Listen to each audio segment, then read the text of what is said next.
Welcome to Downtown Sports. My name is Downtown Stephen Brown, and in today's video, we're going to kind of be going over some news notes and rumors from the Toronto Maple Leafs. And just so I don't get yelled at in the comment section, the date is June 20th, 2020.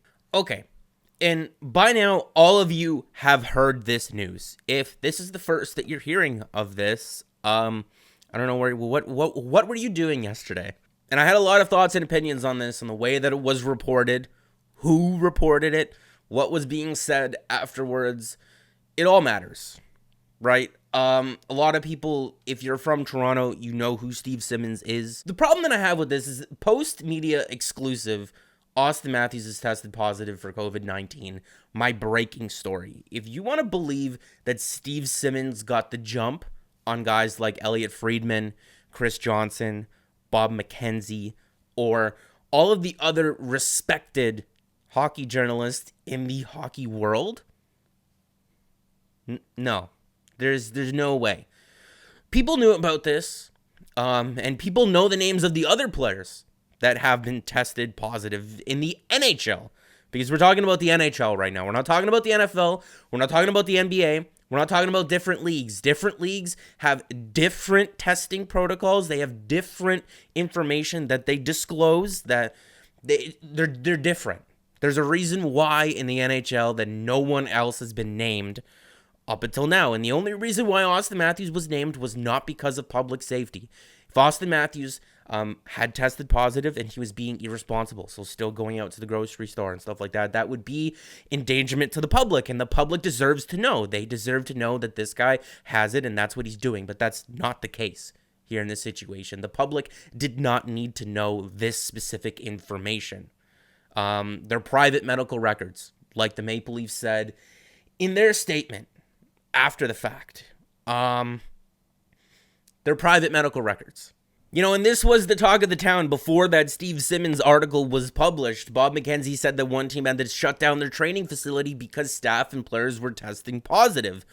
And I mean, he later went on to name the team in a follow-up tweet and disclose that it was the Tampa Bay Lightning. There was also news saying specifically that 11 players had tested positive during Phase 2 in the NHL's return to play movement. Is Auston Matthews testing positive for COVID-19 a news story? Yeah, of course it is. Look at the traction that it picked up online and the fact that we're talking about it right now. Did he need to be specifically publicly named for having it? No. He did not. Let's get one thing straight. Auston Matthews was not named because he's even Auston Matthews. He was named because he plays on the Toronto Maple Leafs. And I got this question asked to me on Twitter, so I might as well just answer it here. If I had received the news first that Auston Matthews had tested positive for COVID-19, would I have reported it, or would I have used a similar headline as to what Steve Simmons used? And my answer is no.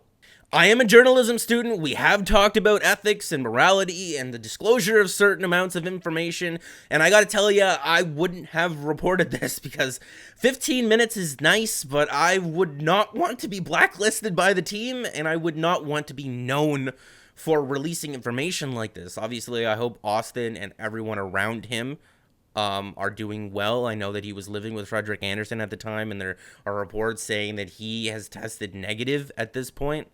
What I would have done is I would have came out with a headline saying that a big star in the NHL in a major market has tested positive. People would have went to my Twitter account. They would have saw that I was from Toronto. They would have assumed that it was a Toronto Maple Leaf, and I would have let the public digest that information or take it the way that they took it. I would have tried to focus my story more on players that are at a higher risk for COVID-19 right now. I mean, Max Domi just comes to mind because he has diabetes and he's been very open about it, but there's other players in the NHL that have underlying health issues that put them at a higher risk for COVID-19. I would have reached out to them and asked them how they feel so far about the NHL's numbers in Phase 2 with just the training facilities open, 11 positive tests in 11 days. But I guess in transitioning off this story, I'm going to leave you guys with this question. Should it matter that Auston Matthews was one of the players? Because there were 10 or 11 other players that weren't named that were tested positive in the last week or two. Should it matter that Auston Matthews is one of those players? I mean, obviously, him being one of them makes it a bigger news story. More people are going to talk about it. And if you feel that the NHL's return to play or any other sports league's return to play motions are really stupid, then I guess that kind of helps your cause because more people are going to be talking about it. It's going to get more traction. The situation's going to be looked at a little bit more under a microscope. I mean, it's kind of hard to segue off of that, and I don't really want to make an insensitive joke. So I guess this is the next thing that we're going to be talking about in this news, notes, and rumors video. Could a trade bring Bozak back to Toronto? And Andrew Pillock Hockey, or Andrew Pillock, mentioned this on his channel. He did a video about this, and I'm just going to do a shorter form version here. I would like a Lamborghini. Does that sound like a good idea? I would like a vintage Mustang. I would like to own a house in downtown Toronto that has a view of the lake. I would like to fly to the moon. There are lots of things that I could do. There are lots of things that I would like to do. Are they going to happen? No. Is Tyler Bozak coming back to Toronto? No. But like I said in my previous videos discussing the idea, just the idea, could Alex Pietrangelo come to the Toronto Maple Leafs? I've said in those videos multiple times that the St. Louis Blues will make cap space to re-sign their captain. So we've already covered a news item. We've covered a rumor item. Let's do a note. Someone asked me to do a video about Travis Dermott and my thoughts on him moving forward, and your name escapes me right now. It is just after 6 a.m. as I'm filming this video. I don't know why, I guess I just couldn't sleep. Ask and ye shall receive. So right now up on the screen are some advanced metrics from evolvinghockey.com or Evolving Wild on Twitter, and what they show is kind of similar to what I've been saying here about Travis Dermott, is that it's frustrating to see that he's not really progressed since his rookie season or since his sophomore season. What the Leafs have in Travis Dermott right now is a young left-handed shooting defenseman with a lot of raw potential that needs to be given a bigger opportunity or a bigger workload.